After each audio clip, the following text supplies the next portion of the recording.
Maayong buntag mga kabro, mga kasister. Adian na sad mi sa Pasil Fishport sa among kumprahanan og isda.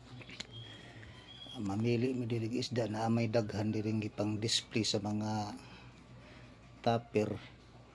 Mao ni siya mga anduhaw, mga tamarong.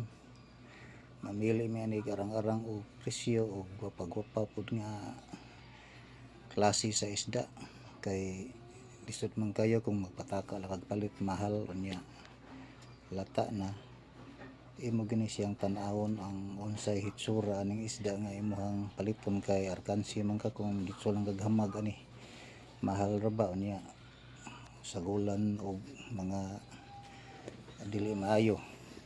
Mao na nga magsigi jud ka og pangita ani og asa imong magustuhan kay na may daghang display diri.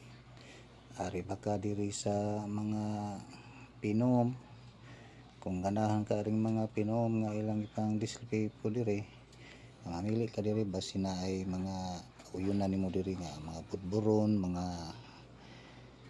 tulingan.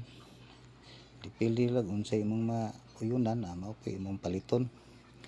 Na may daghan diri mga display mga pinom gi pambukhad na nila nga makita og unsay sud.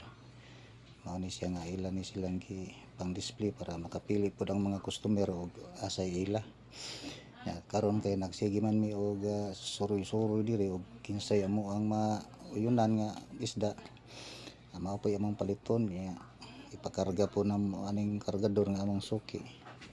Kini siya tamban man ni siya diri nya na po mga lata nga isda para buwaran. Kini tamban ni siya arang-arang ni sa glase kay mura og gwapo-gwapas ni siya nga tambana. Pero kung magkauyon mi ani magdami ani kay na may daghan rong manugba nga mo kilaw. Mao ni siya nga magpili lang mi ani asay amo ang paliton.